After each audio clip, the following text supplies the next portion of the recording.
காமனா 210 தொகுதிகளும் பார்க்குற போது தாவேகா வந்து கேண்டிடேட்டே நிறைய பேருக்கு தெரியாது. விசில் சின்னம் விஜய் இந்த முகத்துக்கு தான் ஓட்டு போட்டாங்களே ஒழிய, கேண்டிடேட்ன்றதே பிரச்சாரத்தில கூட பெருசா ஈடுபடல. நெறைய தொகுதிகள்ல தெரியல. முகமே யாருன்னு தெரியாதுங்க. பேர் கூட தெரியாதுங்க. ஆனா விசில் சின்னத்துக்கு ஓட்டு போடுங்க. அப்படின்ற ஒரு விஷயம் தான் இந்த களத்துல அப்போ உருவெடுத்த பார்க்கணும். விஜய் சொன்ன மாரி விசிலுக்கும் விஜய்க்கும் தான் ஓட்டு. ஓட்டு. வேட்பாளருக்கு ஓட்டு வேட்பாளருக்கா கிடையாது. இல்ல. இது பார்ட்டி கட்டமைப்பு, நிர்வாக, அரசியலுக்கு செயல்பாடுக்கான ஓட்டு அல்ல. அப்படின்னு பார்த்துக்கலாம். இது வந்து ஒரு விதமான இது ஒரு வேவ் அவ்வளவுதான். இந்த வேவ் கன்டினியூட்டி ஆகுதான்னு சொல்ல முடியாது.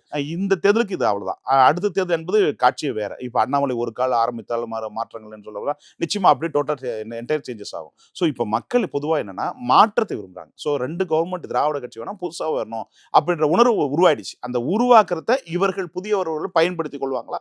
பயன்படுத்த மாட்டாங்க. எதிர்வரும் கால அரசியல் தான் இருக்கு. ஆனா இனி வரும் காலத்துல இந்த பணத்தை கொடுத்து ஓட்டு வாங்கலான்ற கலாச்சாரம் ரொம்ப கம்மியாகும். ஏன்னா நிறைய இடத்துல இன்னைக்கு உதாரணத்துக்கு பிரதர், ஒரு இடத்துல காரைக்குடியில ஒரு பெண்மணி, நான் வந்து பேசுறப்போ அந்த பெண்மணி சொல்றாங்க, 5000 ரூபாய் பணம் வாங்கிட்டேன், அதுக்கு ஒரு பொருளை வாங்கிட்டேன், அதுக்கடுத்து 1000 ரூபாய் அதிமுக குடிச்சு திமுக குடிச்சு அதை வந்து நான் ஒரு செலவு பண்ணிட்டேன், ஆனா நான் தாவி கொட்டேன் அப்படின்னு ஒரு கிட்டத்தட்ட அந்த புள்ள வந்து 2 குழந்தைகள் இருக்கு, கிட்டத்தட்ட அது ஒரு 30 வயசு ஆக நினைக்கிறேன்.